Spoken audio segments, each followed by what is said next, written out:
You're on 94.1 FM 3WBC with Jerry Guirguis presenting the Egypt Australia Radio Show, a weekly English edition covering local and international news sourced from Australia, Egypt and the Greater Middle East and North Africa region.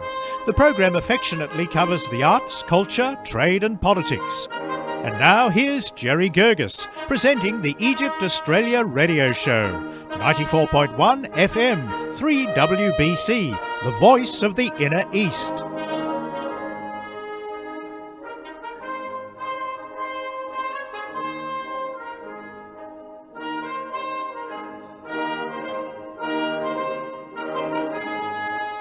Dr. Ella Dreyfus, as we said, is an Australian multidisciplinary artist and academic from the National Art School of Sydney. Her story, her film. Hello, Dr. Ella. Hello, Jerry. Hi, thanks for having me. Thank you so much for allocating the time. You're welcome. A couple of things, of course, as you know, that we last week we had the panel and they came up with their questions. And tonight I just pre-placed some of the documentaries about evacuees.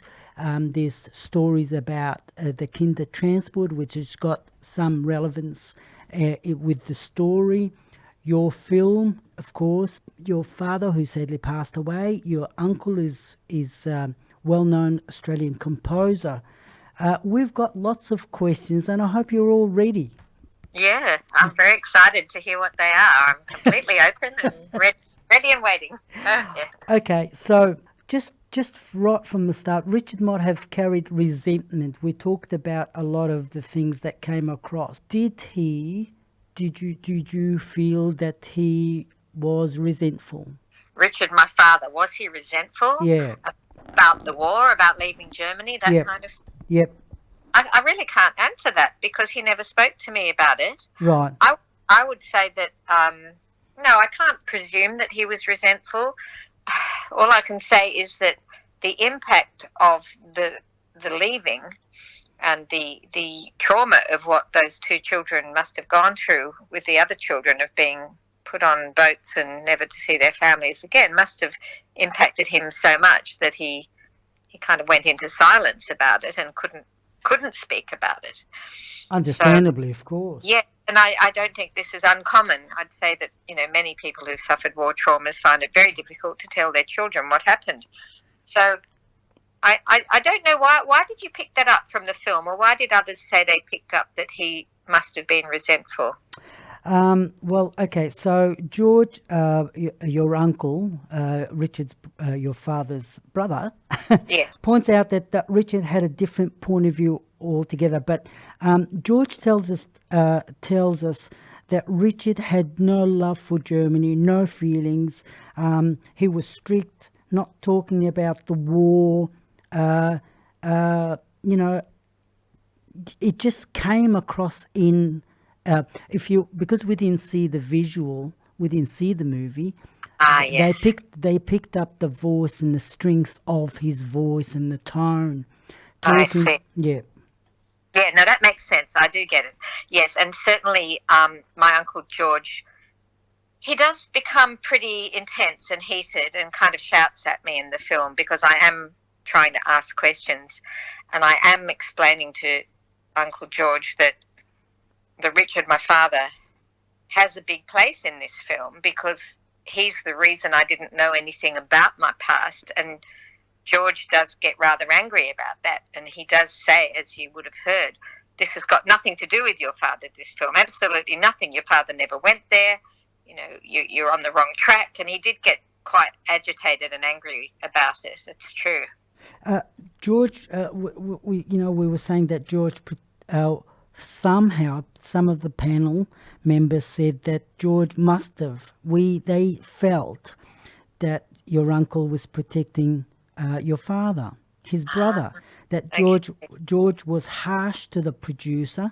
It seemed that George was given a synopsis that he agreed to participate. Then, when pushed on, elements of the synopsis, don't go there, don't go there. Yeah. This is not about, and this is exactly what you were saying earlier on. Yes. Well, look, if there's one thing I've learnt from filmmaking, because as you know, this is the first time I've made a film. I've been a photographer for many years, so I'm a professional photographer, I'm a professional teacher, academic, but filmmaking is a new medium. And what I've learnt about filmmaking is that there are three parts to a film. One is your research and writing. So you write a script, you write a proposal, you present your ideas on paper. And then there is the actual making of it. And that's what you're alluding to, that he might have agreed, which he certainly did, obviously, to participate in the project.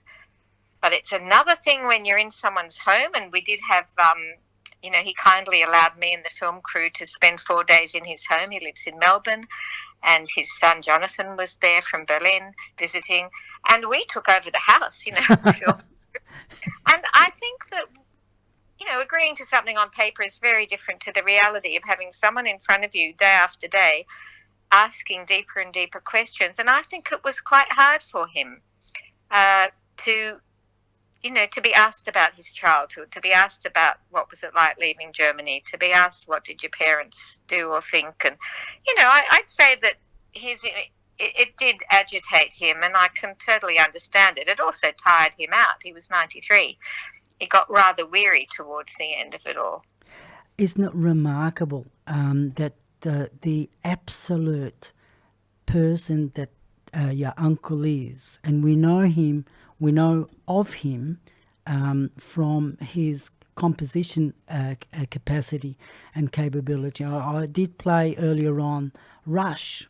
Because good on you.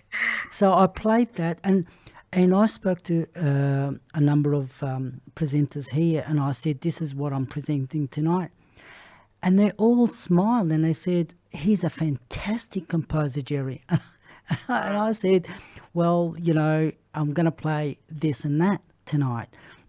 And so Rush was the one that we can associate with in Australia. So there's a person that's, you see great strength, and, you talk about a person that has the capacity to deliver beautiful music, compose it and compile a beautiful piece of works. And when you talk about something that is so sensitive, he doesn't really want to talk about it. It's done. George talks about it's done. I've moved on. Yes, that's right. And even when he went back to Germany, when he was a young man in 1955, which was pretty close to being after the war finished, nobody spoke about it because the Germans themselves were coming to terms with it, and they were just in shock, I think, about what they'd been through. And he says, no, I just went to Germany to be a musical student on a scholarship. It was just about learning the bassoon and learning the musicality and the music theory. There was nothing about the past. There was nothing about being Jewish. And at first I thought that was a bit odd that he didn't want to talk about it. But of course, why would you say you were Jewish, for God's sake, going back into Germany? And not only that, nobody wanted to talk about the war. And it took the Germans themselves many, many, many decades to reconcile what they'd done and what their, ancestors, fathers particularly, grandfathers, mothers, everybody had done. So the silence was, the denial was everywhere. But George is a very practical man, and he's very pragmatic, and he comes across as kind of quite intellectual and strong, sometimes emotional, although he has expressiveness. But his music, as you say, his music is so passionate. He pours all his heart and soul into the music, and he's very well known, particularly in Melbourne, where he's lived most of his life. He's really a well-known composer, and I've been to numerous concerts of his in Melbourne over the years, and he has been a much-loved musician and composer there. Dr. Ella Dreyfus, let me take you to a couple of the things. I wanted to cover passports. I want to talk about the kinder transport. We talked a little bit about the music, George Dreyfus's wonderful compositions. And we're going to talk about film played on radio and its effect. if we go back to the passport, reclaiming German citizenship, reconnecting to family and home. Ella, Dr. Ella, was it your turn next? Yes, and when was it? Probably around 10 years ago, I knew I was going to be going to live in Paris, where I started my first research projects into the Dreyfus name in Europe. And I was very conscious that people I knew were reconnecting with their German past by becoming citizens again. And, that the German government has made it possible for Jews who can prove that they lived there, and it's quite a sexist system. It goes through the father, not the mother. But if you can prove that your father had lived there, and you have to have some evidence, like their passport or their birth certificates, you are, and you can prove that you were thrown out, that as a result of the war and the Holocaust, your family no longer live there. You are eligible to become a German citizen. So I'm one of 4 siblings, and 3 out of the 4 of us all decided to go along to the embassy and apply in the consulate, in Sydney. And to me, it was a very symbolic act. Like, I don't need a German passport. I don't want to live there. I don't want to be there for extended times, beyond what a normal tourist could do. Right. But I actually wanted to reclaim a sense of, kind of like my right, my birthright. Not that I was born there, but my father was, and if he'd stayed there, I would have been a different person altogether. But really, it's a kind of symbolic reclaiming of saying, yes, this is part of my heritage. I'm not afraid of it anymore. I'm not afraid to say I was German, because I grew up feeling like, well, I knew I had this background, but we had to hush it up, and we weren't supposed to talk about it, and it was something shameful. And like I say in the film, I felt that I would betray my father. I was always quite interested in a kind of shock horror push-pull. Yes, I do. No, I don't want to go there. Do I want to know Germans? I'm not sure. They repelled me, but I was interested. So I kind of grew up in that confusion. And it took many years after he died for me to suddenly get the courage and say, yep, I'm going to do it. I'm going to go through it. And my brother and one sister came along, and all of us became German citizens. But I'm the only one who went the next step, which to apply for the passport. And I like it. I'm a European citizen now. I come and go in and out of any country in Europe with this EU passport. And like I said, I don't plan to live there for any extended time, but it's a good feeling to know that that's part of my history, and I'm very fortunate I can have that passport, because many would love a European passport. Oh, no. Think about all the refugees in the world who are clamouring to get something like that. I want to go on another, a little bit of heartfelt moment, and it was very clear your position on the child-parent relationship. You were seen and heard as you accepted the role of being a faithful daughter. How does that come across? How do you feel about, being titled as the faithful daughter? Yes, I can't relate to it at all. I don't feel like I was, because I'm sure I was a rebellious daughter as well, particularly as you heard in the film when I had my non-Jewish boyfriend. That was from age 16, and it disturbed my dad so much that as a young teenager, it made me even more determined to stay with the boyfriend, even though the relationship passed its use by dad. But taken it 7 years to prove a point that I'll do what I like, thanks, Dad. So I don't feel like I was a faithful daughter by my actions, really, but I'm quite interested that you say it, because there are things that I probably didn't do until after he had died, because I didn't want to hurt him. I didn't want to confront him. Exactly. And I it's not seen as being a father figure telling his daughter what to do, but there was an acceptance of that situation. And, when you played the video, the film, that the 8mm film of your father looking back at you, and you put yourself as the cameraman taking the film, even though you weren't, that wasn't you, but somebody was taking a film of your father and he turned around and looked back at the cameraman smiling, and you took that as being, there's my dad giving me signs of approval. Yes, I'm so glad you picked that up, because that's the most important part of the film for me, is when I really could see that he was happy in his home, in his garden. And I've been in that garden, and I was filmed in that very same garden, and I walked along that same bit of grass and fence line that he did. And that's the emotional heart of the film, as you say, because it really changed my life and softened me right down to discover that film. And by the way, Jerry, I only found that old Super 8 film halfway through my research. Wow. I didn't know it existed. And I asked my brother, I said, whatever happened to Dad's old Super 8 films? You wouldn't have them, would you? And he said, yeah, I've got a few in the cupboard. Come over. So I got them, and I had them all digitized. And I was going through them, and they were, holidays, family picnics, all the usual family footage. But then all of a sudden, there was about 3 minutes of Dad in Germany, in Berlin. And I thought, hang on a minute. And I really sat up straight. Yep. And I couldn't believe my eyes when I not only saw him, around sort of tourist spots in Berlin, but suddenly there was this shot of the name of the street where they'd lived, and then the garden, and then, as you say, he'd obviously given the camera to the person he was with, because suddenly he was pictured in the film walking and turning and coming back with this huge smile.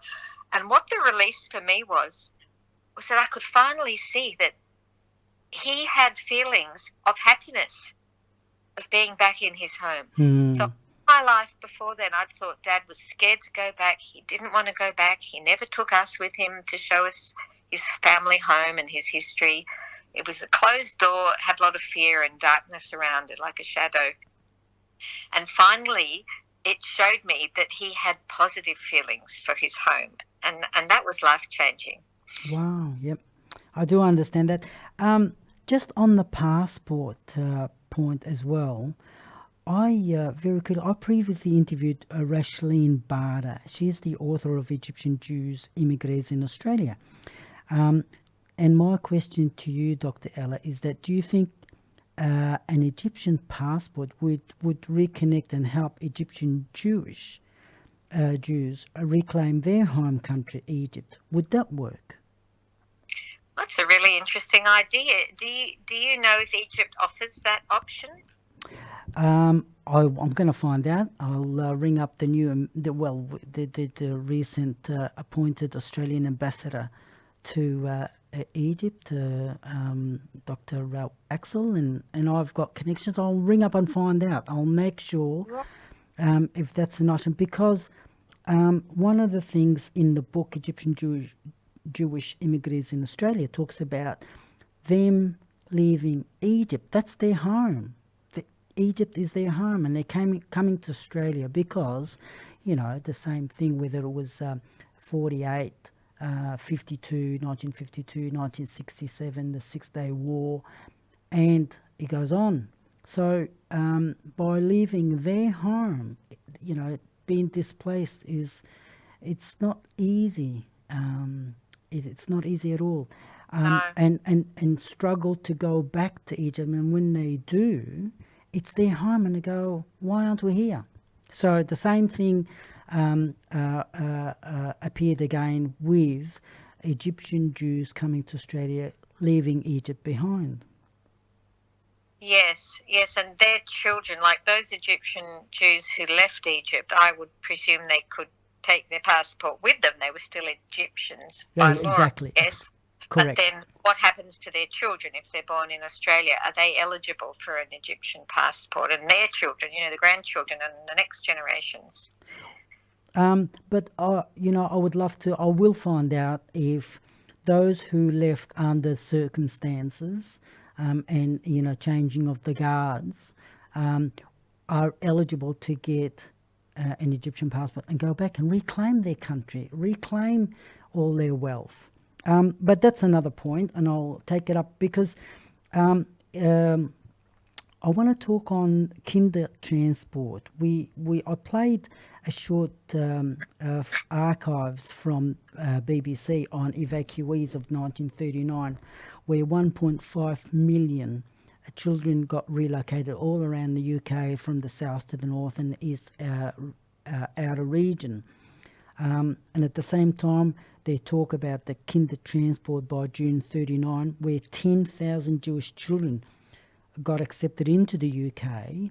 And I know that Sir and Nicholas Winton was talking about he got 600 children out of the Sutherland part of East Germany that was Czechoslovakia that Germany took over. He managed, and his mother was the one that went to the Home Office and said, what are you going to do about those kids? And how can they be part of the transport and evacuee program? And she was successful. Mm. Yeah, I'm not sure exactly what figures you're referring to, because there were 1.5 million Jewish children murdered in Germany in the Holocaust. 1.5 million children. Of the 6 million Jews, 1.5 million were children who were murdered.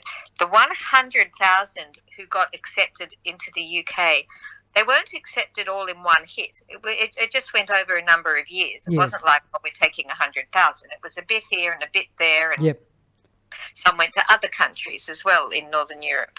But very few to Australia, and you can put the blame firmly on the Australian government, because my dad came through an organisation called the Australian Jewish Welfare Organisation, and they did the work to try and secure visas. And actually, the government had agreed to many more coming, but as the war was looming, they changed their mind. It was terrible. And, excuse me, my father and George were on a boat, as you know, with only 17 children. There was one other transport with a smaller group of children. I forget what that boat was called, but George in the film does say we were the only ones. But look, there was another boat. But having said that, 30 kids all up, that's nothing compared to the hundreds and thousands exactly that would have helped. It's nothing at all. So those numbers are very skewed. How we managed to get, like, let's just be fair and say 17 plus 30 odd children only got granted visas to come to Australia. Sad. Shocking. Yeah, and the government were just, they considered them Germans, and Germans were the enemy, so they didn't want them.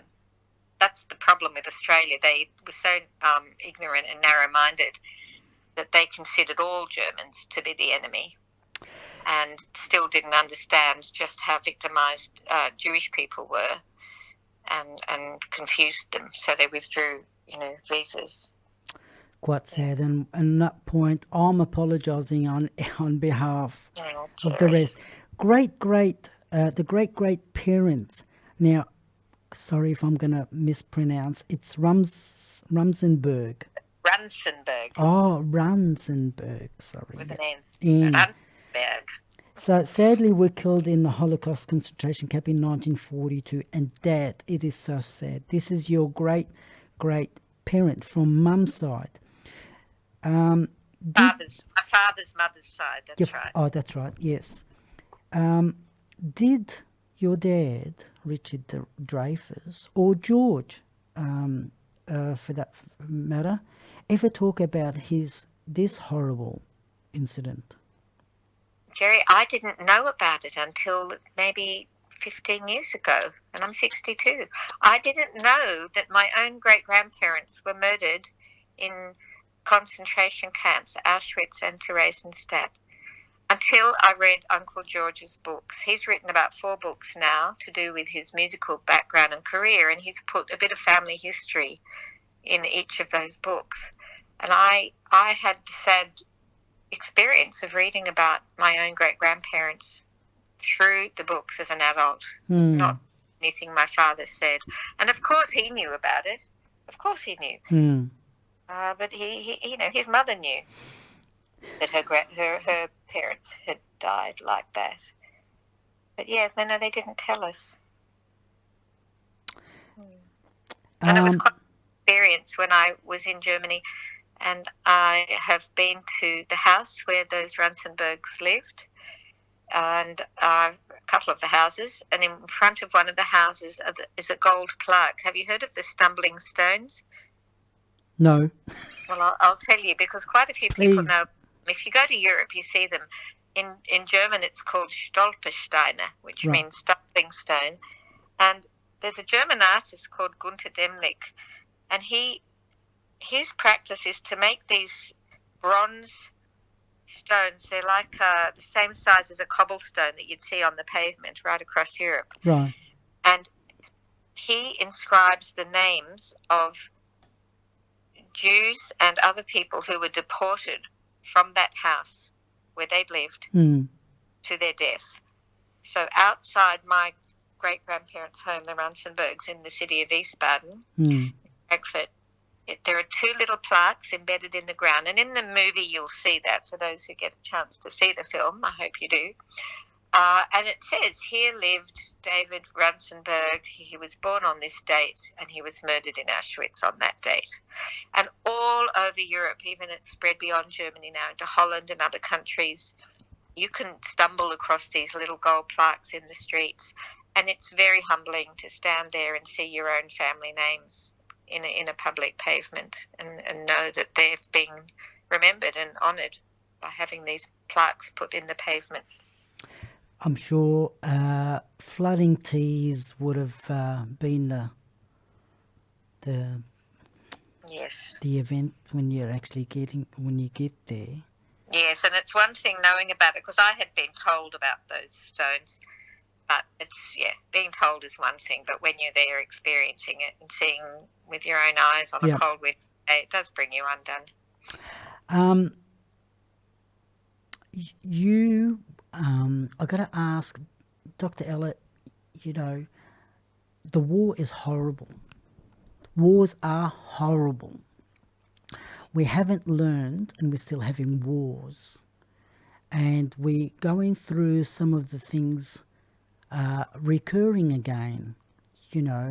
At the moment we've got the argy-bargy between Russia and Ukraine. And people are drawing parallels to exactly what was happening with Nazi Germany. Do you go through those elements and we go, I'm not going to have it again?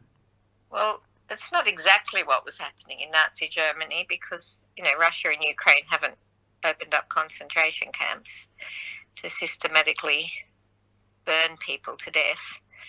So I wouldn't say it's exactly the same, but I know that when this war in the Ukraine started earlier in the year, it's over 6 months now, who can believe that, it sent shockwaves to all Europeans and all people who've got that European history, including me. We just couldn't believe what was happening.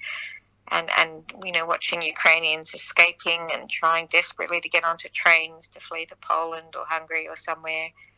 It was horrific, and I think it does stir up terrible memories. I wasn't experiencing it myself, but it made me think about my family. And I'm sure plenty of people have got much worse things to think about and remember that happened to their families. So, it's pretty shattering, and I certainly hope it doesn't ever go to that extent of building death factories that are designed to shovel people in and murder them in a few minutes and then dispose of them in pits afterwards. I hope that never happens on the planet ever again. Yeah. I just think that when the annexing or, separating parts of or reclaiming one country to be Nazi, and, the people, the citizens were saying, we knew what was going to happen. We anticipated this is what's going to happen. So, and hence we had the evacuees, we had the kinder transport. So some of these things were in play and people knew, they knew. Sir Nicholas Winton was talking about this is exactly what they knew before the politicians said anything. And some of the things that are happening now, people are saying, hang on, we don't want it again. We don't want to have it again. Yeah, we certainly don't.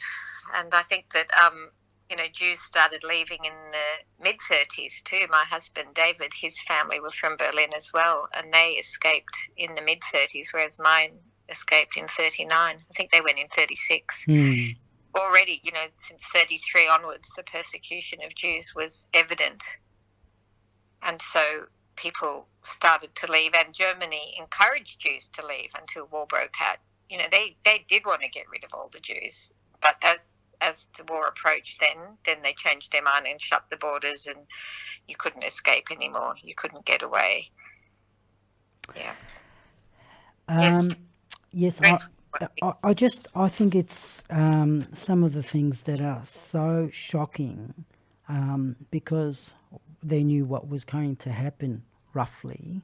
They could see the writings on the wall. I want to move on to the music, the beautiful instrumental pieces during the film. Was that your doing, or, of course, composed by George? Tell us a little bit about the instrumental. Yes. Thank you for that, because the music is a very big part of the film. And when I planned the film, it was very important to me to invite George to participate in the making of it through contributing music. But what happened was his son Jonathan, who is also an incredibly gifted composer and musician in his own right, he lives and works in Berlin and has a international career. He and his colleagues took George's music and reworked it, especially for the film. And they also wrote additional music of their own. So the musical soundtrack is a combination of Uncle George's original music, but also new compositions by Jonathan and his colleagues, which included a reworking of George's plus new music they actually wrote themselves, and they performed it and they recorded it in their own studio in Berlin and layered it up into the film. And I'm glad you've mentioned it, because I love the way the music kind of weaves its way through the film. It's very emotional, the music. Absolutely. And Janet Francis, the nurse, said that, look, she had the ear for it, and we all agreed, but she said, that really moved her.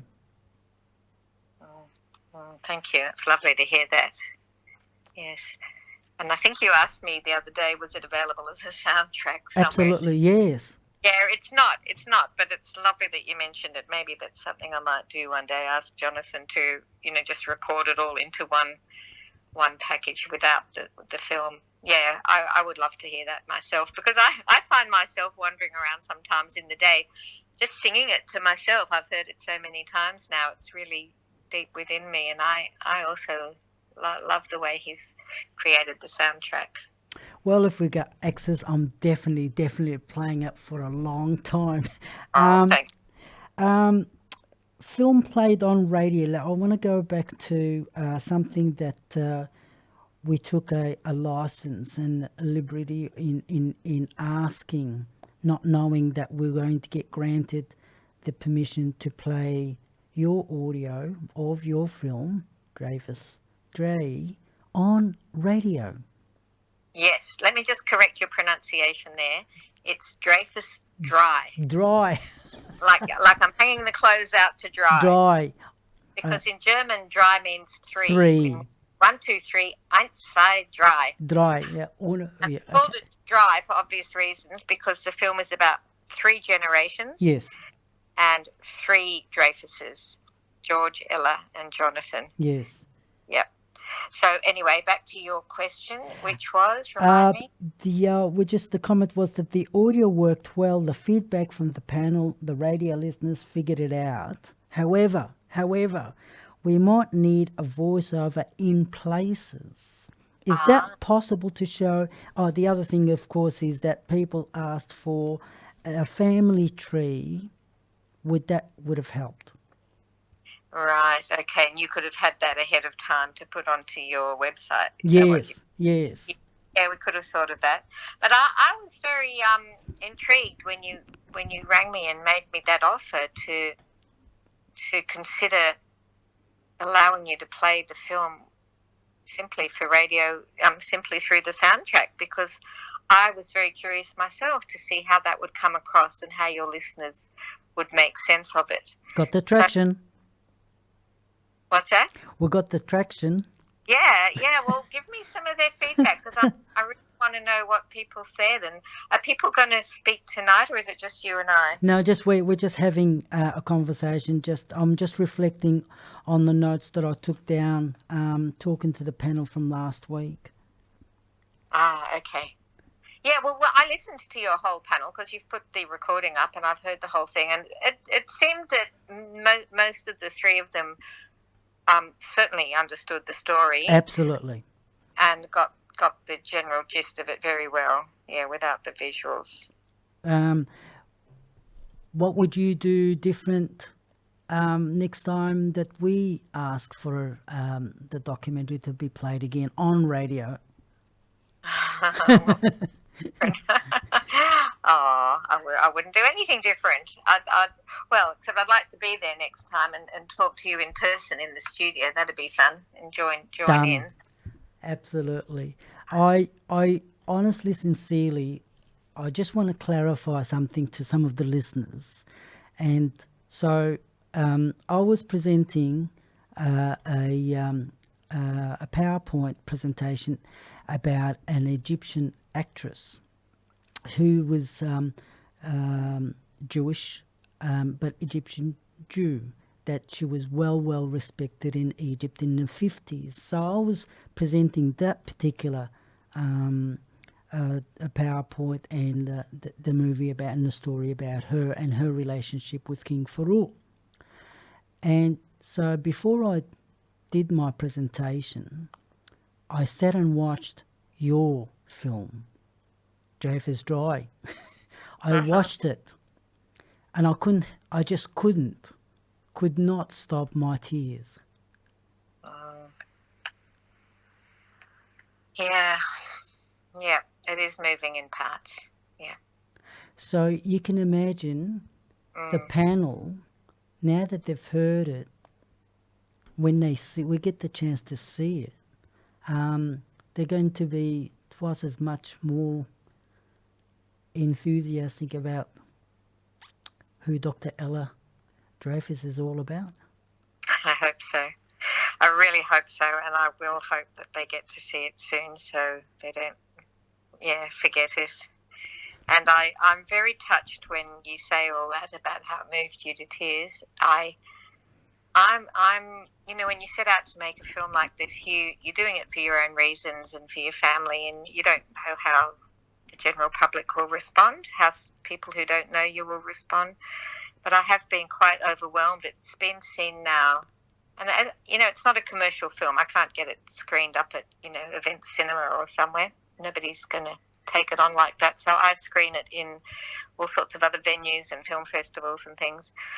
And it's had almost 30 screenings in 1 year, less than a year, which is beyond what I could have ever imagined, Jerry. Well done. Make this film and I'll show it once or twice and that'll be it, but no, it's taking off. It is being seen internationally and around Sydney quite a lot, and Melbourne a few times, and I'm quite blown away when people want to stop and talk to me afterwards, because I try and attend most of the screenings, especially in Australia. I'm not running around the world, but I try and be there. And I want to be available so that people can share their experiences, ask me questions, make comments, and especially to listen to how it triggers their own memories. So the film becomes a catalyst for them to reflect on their family histories, their war traumas, their stories of migration, and how it's impacted their families, and especially intergenerational trauma, which comes up time and time again as a theme. Because we're all impacted by, there isn't one human that isn't the product of some intergenerational trauma of some type that goes back for centuries. And every new generation then has to process it or deal with it or not deal with it. It's up to them, really, if they look at it or not. But how could all these traumas that everyone goes through not impact their children? They do. And people want to tell you about it. And I'm very touched that I get and privileged that I get to hear other people's stories as well. Dr. Ella Dreyfus, I sincerely want to thank you for giving us your time, giving us the opportunity to play the audio of your film. Maybe next time it's played, getting screened in Melbourne, would you let us know in advance? I certainly will, because there are things brewing for next year, and you will be the first to know once they're all cemented. And it really has been a privilege for me too, Jerry, to have this experience with you. So thank you very much for the kind invitation and the discussion. It's very important to me. Thanks, Dr. Ella. Bye. Bye-bye.